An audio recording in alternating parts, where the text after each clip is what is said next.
Mais mangá pra vocês. E no programa de hoje a gente vai falar sobre Devilman, um mangá lançado há pouco tempo pela New Pop e que ficou muito mais conhecido graças ao anime recente da Netflix, o Devilman Crybaby. E ganhou muitos prêmios, né? Muitos prêmios. Devilman é uma obra clássica do Go Nagai, assim que o Anderson ama de paixão. Ah, eu amo o Go Nagai, cara. Amo o Go Nagai e a maioria das obras dele tem uma coisa ou outra que eu não sou muito fã, mas pô, desde Mazinger, Getter, Grandizer, Kid Honey, dá pra ficar falando Violence Jack, que eu quase esqueci, mas dá pra ficar falando de obras do Go Nagai aqui um tempão, obras que vocês têm que conferir em algum momento da história. Se a gente tá falando de Devilman, tem tripas, tem horror, tem essas coisas. Tem o capeta. Né? Tô aqui, sujo. A gente invoca o Maxon Lima do canal Mais Que Horror pra falar com a gente. E é interessante porque eu sou o oposto de tudo isso aí que você falou. Absurdamente. Não que eu conheça e desgoste, mas desconheço. Então foi o meu primeiro contato com ele. Inclusive, assisti o anime depois de ter lido e parei mais ou menos no ponto que eu imaginei que chegou esse primeiro volume, né? Porque aqui é a história incompleta. O segundo volume ainda espero ansiosamente. Então, o meu ponto de vista foi justamente esse. Inclusive é um trabalho interessante da New Pop de convidar o leitor que começa essa leitura a contextualizar a coisa toda. Porque é muito importante. A voltar 50 anos para trás, mais ou menos 50 anos, né, vai fazer, e pensar na obra feita naquele período. Então, quando a gente pensa em falar sobre isso hoje em dia, é um exercício histórico da influência disso. E eu não sou um consumidor assíduo, nem leitor, nem audiência de anime, nem mangá. Porém, eu sou muito apaixonado por cinema japonês. E diretores como Takashi Miike, Shinya Tsukamoto, Sion Sono, são absurdamente influenciados por isso. O Japão inteiro é meio influenciado por Go Nagai. Fica bem específico. Acho que a grande habilidade do Go Nagai, até dando só um insertzinho para você que não conhece, é a capacidade dele de se focar em cada obra dele com uma história e com um objetivo muito diferente. Então você tem Devilman, que para mim ele foca em mostrar ali o pior que tem da humanidade, né? Tipo, literalmente, que você precisa literalmente ser salvo por um demônio que ele só se manifesta se você esquecer o que você é, literalmente abandonar a sua humanidade 100%, mas quando você se move, por exemplo, para um Mazinger, você tem um Kabuto Koji, que é um personagem heróico, que tem na mão uma arma que pode fazer tanto ele ser um deus como fazer um demônio, e ele tem que fazer se tornar um deus ou um demônio, e ele tem que fazer aquela escolha, mas é muito mais voltada para o heroísmo.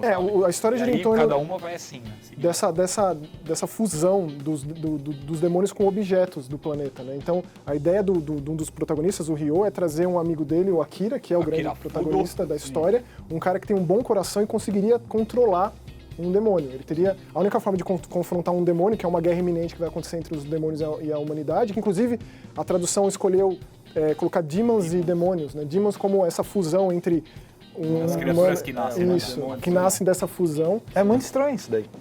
É muito estranho. E aí, porque é só um termo em inglês, né? E num outro momento, tem também, quando você começa a ler, tem a mensagem do Go Nagai de como essa obra pesou na vida dele, de como foi difícil para ele fazer, que era uma obra que ele levou muito a sério e revisitou em diversos momentos, e essa história é extremamente revisitada mesmo. Escrita e com novos trechos. E é curioso que eu li Devilman, o mangá, uns 10 anos atrás. O original. O original e tal. E, cara, a arte é muito diferente. Tem capítulos que muda bastante, né? Nossa, você dá uma folhada, você vê na hora o que é novo e o que é velho. Você vê que assim, alguns personagens, até alguns personagens, alguns personagens aleatórios, por exemplo, o personagem no caminhão, na parte do caminhão que os caminhoneiros estão dirigindo à noite e tal, que tem o assassino. Aqueles dois personagens mudaram muito, tipo, do traço original. E tem o capítulo da praia. E tem a praia. Que é bizarro, Eu tenho uma pergunta pra vocês, assim, falando da história que o Anderson falou, que ele pega o pior da sociedade e tudo mais, vocês acham que quem vai ler o mangá hoje, do Devilman, ele precisa ver com aquela ótica de quase 50 anos atrás, ou você acha que é meio atemporal, o pessoal consegue ver com os olhos de hoje? Não, eu acho que precisa. Inclusive é o convite da própria editora, achei isso bem legal, é necessário, porque certas coisas beiram inaceitável, assim. Eu não digo com relação a ir muito fundo na profanidade, mas com relação de como se faz arte continuada, né? De como se faz mangá, quadrinho, que seja. E se você pega e vê o que existia de contracultura na época, dos anos 70, o movimento do terror, especialmente nos Estados Unidos, que vinha de Massacre da Serra Elétrica e de Exorcista, era uma coisa já muito pesada, e o Japão do outro lado, que não assimilava muito essa informação como é hoje, trazia um outro viés. Então isso também é interessante. Quanto mais você contextualiza, fica mais interessante ainda, porque não cabe uma crítica disso por si só, mas o impacto que isso teve. Você tem que ter um impacto, você tem que ter um momento histórico também, né? Porque os Estados Unidos tinham acabado de investir dinheiro no Japão para reconstruir o Japão pós-guerra, tudo mais. Então, o mangá entrando aí como essa contracultura, como essa rebeldia, né, que você comentou, faz todo sentido. Ser do jeito que ele era, e hoje você precisa meio que ter essa bagagem para talvez entender melhor. Para você ver como o impacto teve diferença, o anime de 72, ele já é totalmente assim, ele bebe os elementos, né, da fonte ali, mas o Devilman é basicamente um herói. Nossa. Ele é o Akira Fudo, ele é apaixonado, né, e pela paixão dele, ele resolve ser o herói que vai lutar pra salvar a Terra, né? Tipo, basicamente é totalmente diferente. Dá uma aliviada também, nesse sentido. É totalmente diferente, né? Aí o de 87, ele é um pouquinho mais fiel, mas ele também dá uma suavizada em muita coisa do mangá. Mas é bem interessante fazer esse caminho inverso, né? Eu já tinha lido e fui assistir o anime mais recente. Você traça os paralelos, mas ele consegue atualizar de uma forma muito eficaz. Por exemplo, os delinquentes ali do colégio, que são os caras do rapper ali, pra mim, acho que é a melhor funciona coisa bem. O próprio traço, né? aquele traço psicodélico do sabá, do bacanal que rola ali, né? Também é interessante. E a Miki Makimura, ela é muito mais comportada em todos os animes, né, do que no mangá. No mangá ela é muito mais saidinha. Ela é mais independente, eu acho, no anime novo. Ela faz muito mais coisa por ela e ela resolve muito mais problemas sozinha. Tem o lance do atletismo ali, que tem um peso gigantesco, né? O Ryo, ele é uma figura mais, parece nefasta, com planos maquiavélicos por trás. Eles assim. não se preocupam em esconder o Ryo. Essa é a questão. Porque no mangá você tem todo o mistério de quem é o Ryo, por que ele tá fazendo, o que ele quer com aquilo. No anime não, você não tem esse peso, então você pode apresentar ele de uma forma mais aparente. Mas é bem curioso eles trazerem os pais do Akira Fudo, sendo que é uma coisa que é o motivo do porquê ele tá com a Miki no mangá. É bem interessante tentar entender o porquê que foi feito isso hoje. Né? E só o pessoal que não sabe o que é Haterman, dá uma palhinha pra eles do que se trata a história do Devilman.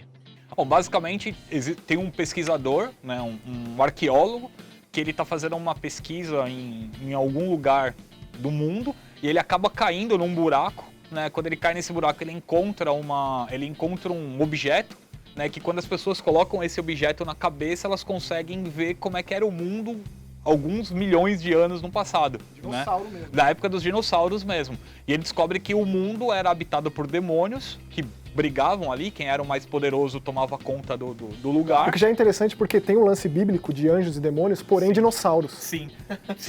E aí você tem um personagem que é um pouco mais heróico no meio desses demônios e tudo mais, que eles acabam não mostrando muito, mas além disso, esse arqueólogo ele descobre, que arqueólogo por acaso é o pai do Ryo, ele descobre que os demônios estão fazendo um plano para voltar e tomar a Terra de volta.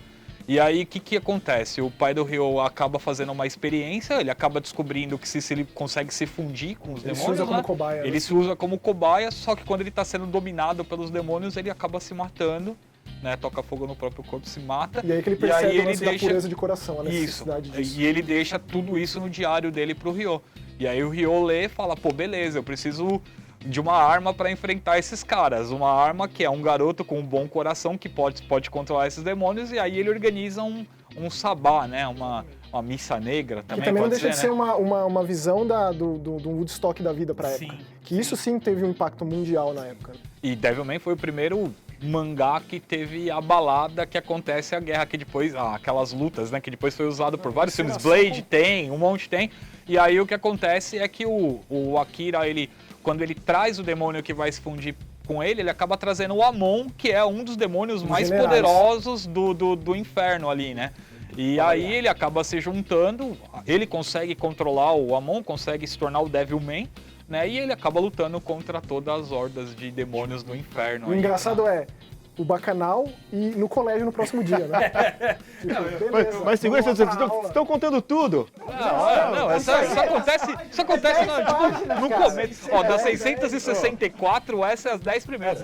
Mas olha só, Devilman já está disponível pela New Pop, tá? É o volume 1, né? Edição definitiva, volume 1. Exatamente. Pelo Go Nagai.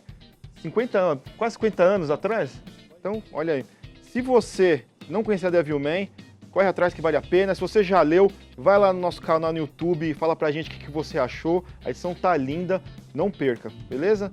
E se você reparou muito bem na nossa decoração aqui e gostou da nossa decoração, esses puffs, esses copos aqui, entre então na lojacatavento.com.br. Lá você acha, além disso tudo, muito mais coisa muito bacana do mundo geek, do mundo nerd. Entra lá que você vai gostar bastante, beleza?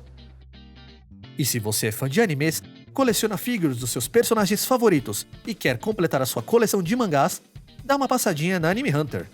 As últimas novidades em figuras de ação, colecionáveis e edições limitadas dos heróis das séries de maior sucesso dos animes. Visite Anime Hunter, Avenida Liberdade 363, no terceiro andar do Sogo Plaza Shopping, loja 310, pertinho do metrô Liberdade, no centro de São Paulo.